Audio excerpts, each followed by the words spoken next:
بسم الله الرحمن الرحيم. Takbir, takbir, takbir. Sallu ala Nabi. Terima kasih banyak. Silakan.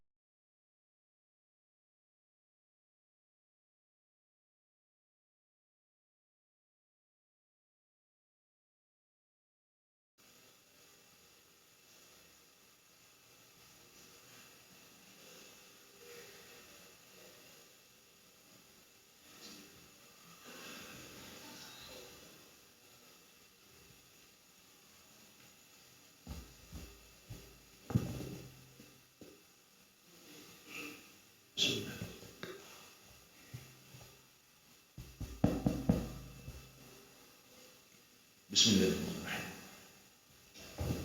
Assalamualaikum warahmatullahi wabarakatuh.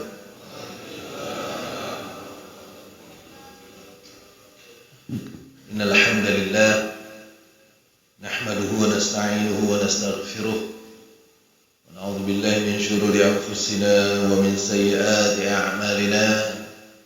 May yahdihillahu fala mudilla lahu wa may yudlil fala hadiya lahu.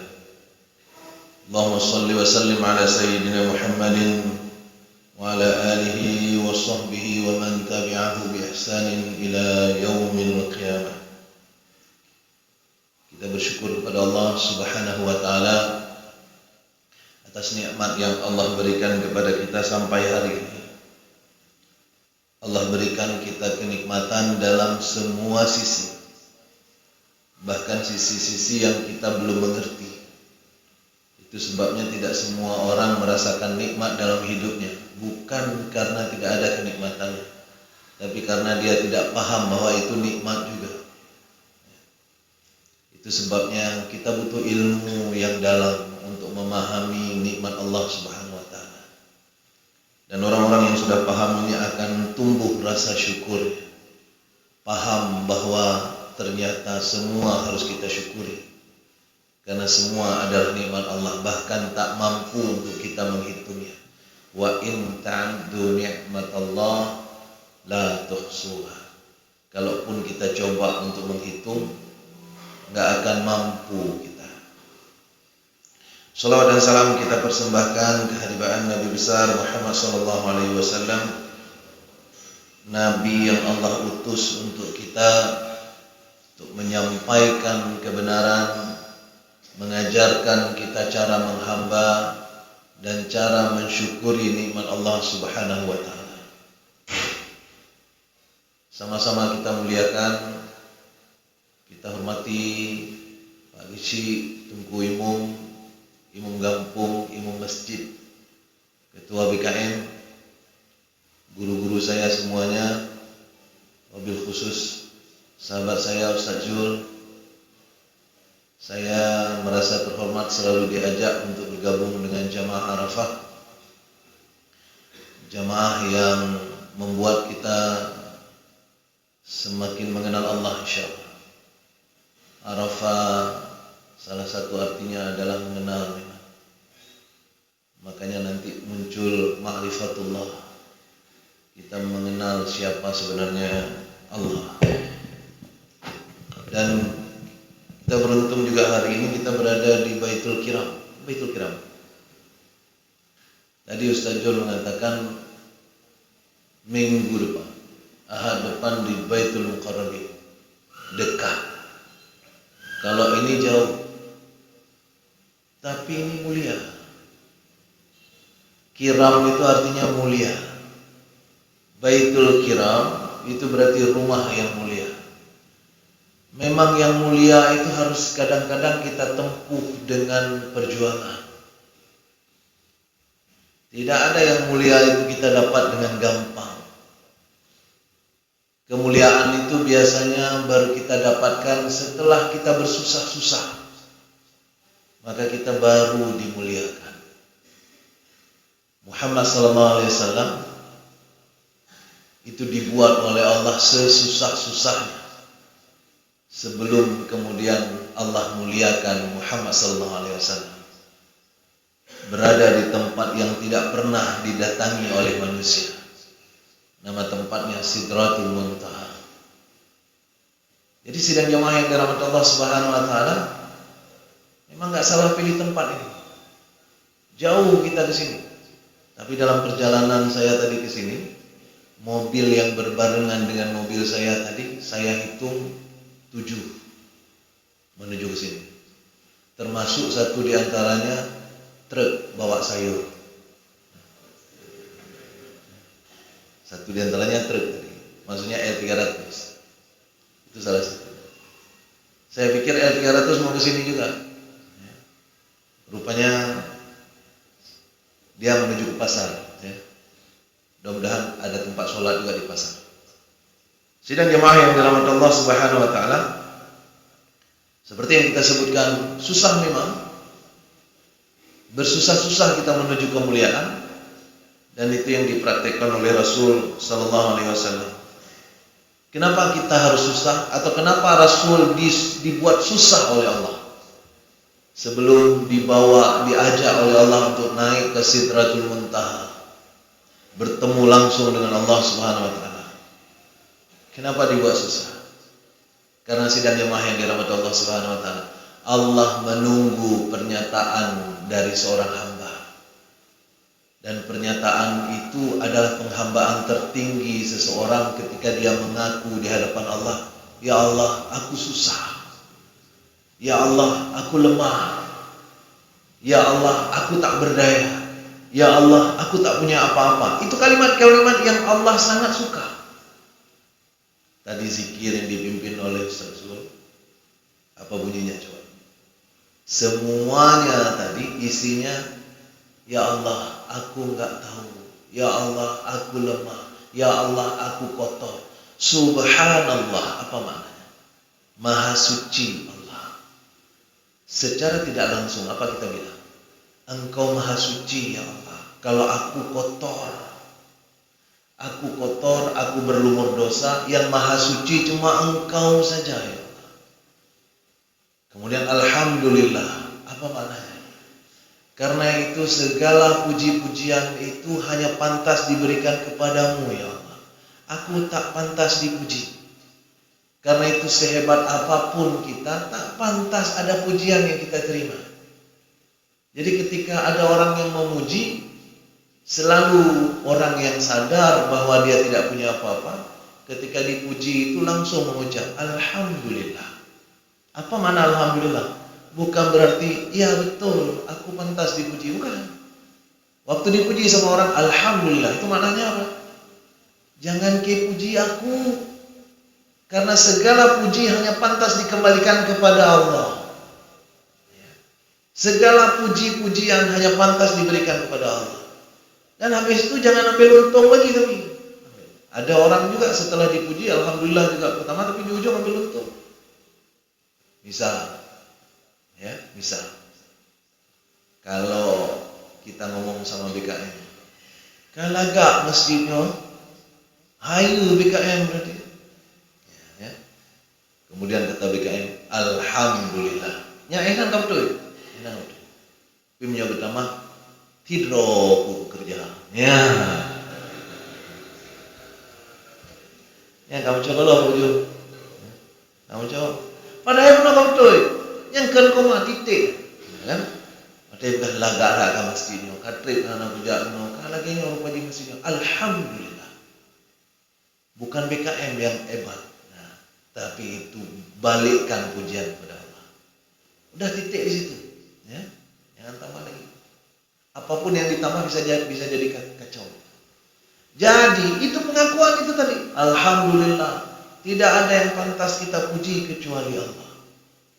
Dulu saya punya teman, waktu dulu saya kerja di Australia dulu 2 tahun, ada teman saya satu orang Cina dari Cina memang Islam. Namanya kami panggil Abdul Wali. Ada nama Cinanya, memang susah kita ingat, jadi Abdul Wali nama Islamnya. Jadi dia itu adalah orang yang paling marah kalau kita bilang sama dia thank you, terima kasih. Kita bilang sama dia terima kasih. Marah lagi dia. Dia langsung bilang, brother, you know Allah. Sampai kayak gitu dia. Ketika kita bilang sama dia, thank you brother, you know Allah, kata dia. Kamu kenal siapa Allah, kata dia. If you know Allah, don't thank me, thank Him. Ya, jangan terima kasih sama aku, itu punya dia. Terima kasih sama dia. Saya pernah terjebak itu, karena dikasih sepatu bola sama dia. Dia punya 5 sepatu bola. Waktu itu kami mau tanding, saya nggak punya sepatu, nggak saya bawa sepatu bola dari Indonesia. Terus dia bilang, I can give you one. Aku bisa kasih kamu satu. Dikasih yang bagus pula, mereknya Ambro, masih ingat saya. Ya. Dikasih yang bagus, begitu dikasih saya kan terkesima, nggak pernah punya saya sepatu bola sebagus itu. Ya. Kemudian saya bilang, wow, thank you brother. Langsung dia bilang, you know Allah. Dalam hati saya, salah, ya. Salah kita sama dia. Kenapa? Karena memang Islam tidak kenal terima kasih. Nah, ini jangan dipotong bagian ini. Islam tidak kenal terima kasih. Itu sebabnya tidak ada kata terima kasih dalam Islam. Ketika kita diberikan sesuatu oleh orang, Islam tidak mengajarkan untuk mengucapkan terima kasih. Apa yang diajarkan oleh Islam? Ketika orang memberikan kita sesuatu, Islam mengajarkan kalimat jazakumullahu khairan. Apa maknanya itu? Semoga Allah balas atas kebaikan yang kau berikan ini dengan kebaikan. Kadang-kadang ditambah oleh orang dengan kathira, dengan kebaikan yang banyak lagi. Itu terima kasih gaya Islam. Termasuk orang Aceh. Aceh hana ituri terima kasih sebenarnya. Lawiknya diterjemahkan dari bahasa Indonesia. Itu biar terima genasi. Jangan hana terima genasi. Kenapa? Karena sidang jemaah yang dirahmati Allah Subhanahu wa taala, kita disuruh bersandar kepada Allah. Kita tidak disuruh untuk mengelola diri dan orang lain, hanya putus dari Allah Subhanahu wa taala. Alhamdulillah, ditutup tadi dengan Allahu Akbar. Ya. Allahu Akbar. Apa Allahu Akbar? Itu udah final itu. Karena memang Engkau yang Maha Besar ya. Kalimat-kalimat yang lain semua pengakuan tadi, termasuk la ilaha illa anta subhanaka inni kuntu minadh dhalimin. Ya Allah, tidak ada Tuhan selain Engkau, Maha suci Engkau, kami zalim ya Allah, kami zalim. Ini yang merasa taat tadi semua ngaku zalim. Kenapa? Karena merasa taat itu bahaya. Merasa soleh itu bahaya. Merasa hebat itu bahaya. Merasa keren itu bahaya. Yang bahaya itu rasa. Karena aslinya memang kita enggak. Maka bahasa Al-Qur'annya adalah ar-ra'ahu, ketika dia melihat dirinya. Orang lain lihat dia enggak begitu, tapi dia lihat dirinya. Dia lihat dirinya hebat, dia lihat dirinya keren, dia lihat dirinya alim, dia lihat dirinya macam-macam. Ketika dia lihat dirinya, aslinya enggak. Tapi ketika dia, maka bahasa Al-Qur'annya adalah ar-ra'ahu istaghna. Ketika dia melihat dirinya hebat, cukup, kaya, dan itu sebabnya sidang jemaah yang dirahmati Allah Subhanahu wa taala, Allah buat Muhammad sallallahu alaihi wasallam susah sesusah-susahnya. Untuk apa? Bukan karena Muhammad menganggap dirinya hebat, bukan karena Muhammad tidak mampu mensyukuri nikmat Tuhannya, tapi itu sejarah yang Allah desain untuk ditinggalkan untuk kita. Itu bukan untuk Muhammad SAW sendirian, tapi untuk kita yang datang kemudian. Apa yang terjadi pada Muhammad SAW sampai akhirnya Muhammad SAW mengakui di hadapan Allah, aku lemah ya Allah, ya Allah, aku akui aku hina di hadapan manusia. Sampai posisi itu. Dan di situ adalah keridhaan tertinggi seorang hamba. Setelah itulah dimuliakan. Tadi dari rumah kita jalan ke sini, ya kan? Kalau dalam perjalanan terpikir sama kita, jauh ya Allah, berat ku tempuh perjalanan ini, itu Allah mudahkan. Kenapa? karena kita akui sama Allah. Jadi Allah tidak menafikan bahwa kita akan kesusahan, tapi Allah tidak biarkan kita sendirian. Allah buka pintu pertolongan selebar-lebarnya, sehingga kata Allah, setiap kalian susah bilang sama aku. Kapan harus bilang? Gak perlu tunggu besok pagi. Kata Allah, wa idza sa'alaka ibadi anni, kalau ada hambaku yang tanya tentang aku, fa inni qarib, kasih tahu mereka aku dekat dengan mereka. Ujibu da'watad da'i idza da'a, kalau mereka minta langsung aku jawab. Langsung aku jawab. Jadi sidang jemaah yang dirahmati Allah Subhanahu wa taala, Allah memang mendesain suasana bukan untuk membuat kita susah kemudian gak ada solusinya. Justru supaya kita merasa susah dan kemudian supaya kita menghadap kepada Allah Subhanahu wa taala dan kemudian meminta. Itulah yang terjadi pada Muhammad sallallahu alaihi wasallam. Muhammad dakwahnya ditolak di Mekah, dicemooh oleh orang ramai, kemudian diboikot secara ekonomi, secara sosial. Bukan 1-2 hari, 3 tahun diboikot oleh orang-orang Quraisy di Mekah. Rasul dan keluarga besarnya lapar, banyak yang meninggal. Di situ diceritakan dalam riwayat Rasul mengikatkan batu di perutnya untuk mengatasi kelaparan.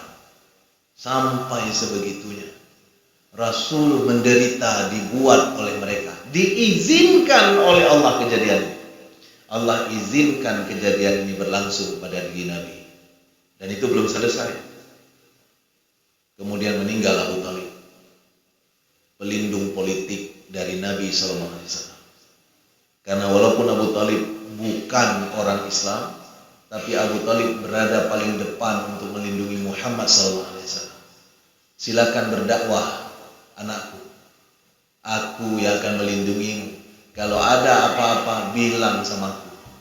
Itu Abu Thalib. Abu Thalib meninggal, Nabi sendiri, ditambah dengan apa yang sudah kejadian sebelumnya. Kemudian Khadijah radhiyallahu anha wafat. Khadijah juga bukan kaleng-kaleng, bukan orang biasa.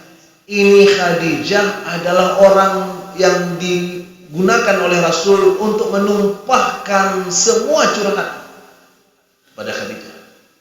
Dan Khadijah tidak pernah bertanya hal-hal yang aneh.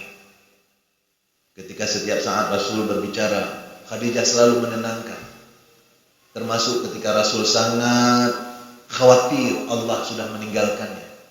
Rasul bicara sama Khadijah, aku takut, aku khawatir Tuhan meninggalkanku. Apa kata Khadijah? Allah sudah memilihmu ya Rasulullah. Allah tidak akan menyia-nyiakanmu. Engkau tinggal menjalankannya saja. Khadijah wafat. Khadijah wafat, Abu Thalib meninggal, kepemimpinan Bani Hashim jatuh ke Abu Lahab. Apalagi Nabi pergi ke Taif untuk mencoba mencari dukungan, tapi di Taif juga ditolak, dicaci maki, dilempari, diusir. Masya Allah.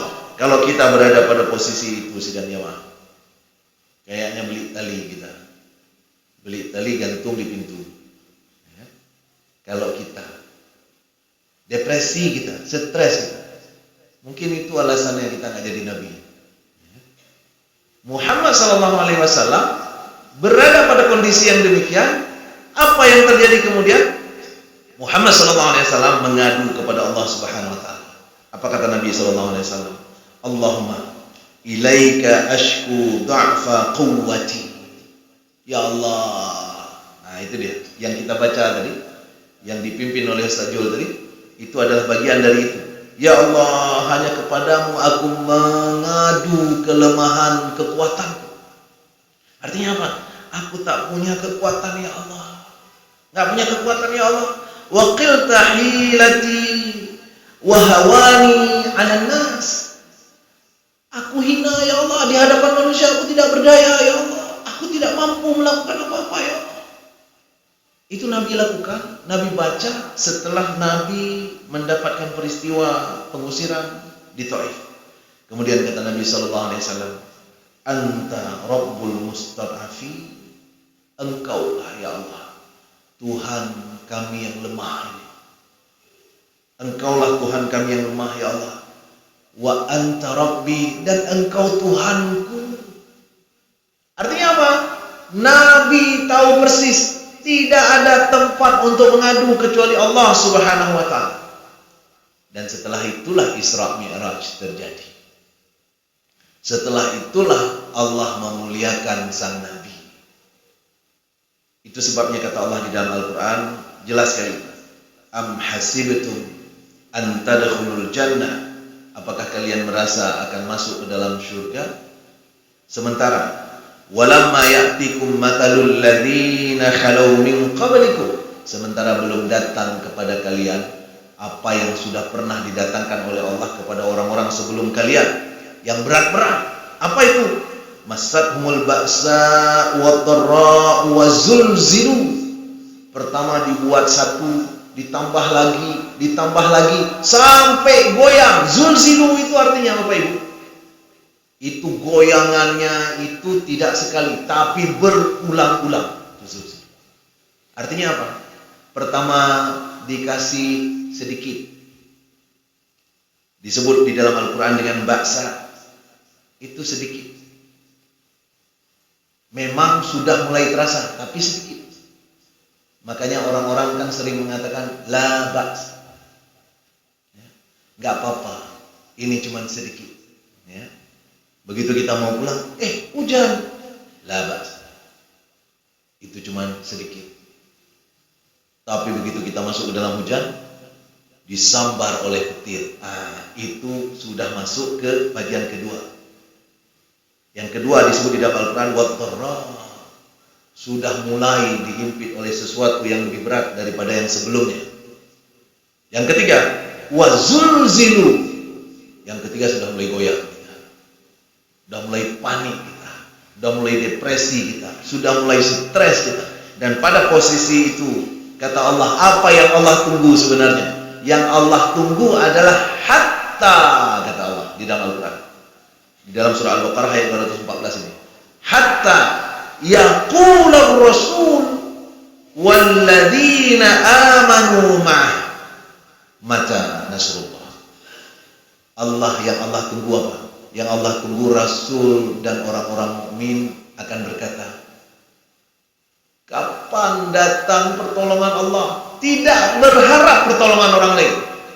Kenapa tidak berharap pertolongan orang lain? Kata mualim, begitulah. Kalau kita berharap pada manusia, kita kecewa. Maka kita hanya mampu berusaha. Kita berharap kepada Allah Subhanahu wa taala. Ini kata mualim. Gara-gara sering saya sampaikan kata mualim, tadi malam saya dihubungi oleh orang mualim. Tadi malam saya dihubungi oleh orang mualim, diajak ngopi. Ya. Kamu dijadikan kepala dinas. Ya. Sidang jemaah yang dirahmati Allah Subhanahu wa taala. Tapi ini memang betul. Apa yang Allah tunggu dari kita? Allah menunggu dari kita pengakuan. Ya, pengakuan. Ya Allah, aku enggak punya apa-apa. Aku enggak punya kekuatan. Aku hanya berharap kepadamu. Kapan pertolonganmu datang ya Allah? Ya. Hatta, kata Allah. Hatta itu berarti sampai pada titik. Hatta yaqula rasul walladzina amanu ma'ahu mata nasrullah. Ketika orang-orang beriman, Rasul dan orang-orang beriman mengaku kepada Allah dan memohon kepada Allah, ya Allah, kapan pertolongan Kau datang? Maka Allah menutup ayat ini dengan ala inna nasrallahi qarib. Ya, ketahuilah bahwa pertolongan Allah itu dekat. Pertolongan Allah itu dekat. Dekat dengan apa? Dekat dengan hatta yaqula rasul. Dekat dengan apa yang kita akui. Sebelum kita akui, biasanya sulit datang pertolongan. Itu sebabnya semua nabi mendapatkan pertolongan Allah itu di ujung-ujung. Di ujung-ujung. Musa alaihi salam Kapan mendapatkan pertolongan Allah? Kapan diselamatkan oleh Allah? Ketika sudah dikejar oleh Fir'aun di depan Laut Merah, di belakang Fir'aun, dan ketika itu Nabi Musa mengaku. Ketika orang-orang mulai bertanya kepada Nabi Musa, ini mau kemana kita Musa? Di depan laut, di belakang Fir'aun. Mau kemana kita? Musa waktu itu mengaku, aku nggak tahu mau kemana. Aku nggak tahu mau kemana. Ilmuku nggak cukup untuk itu. Tapi innamanya Rabbi sayahdi. Tapi Allah bersamaku, Dia akan kasih tahu. Nah itu dia. Terima kasih.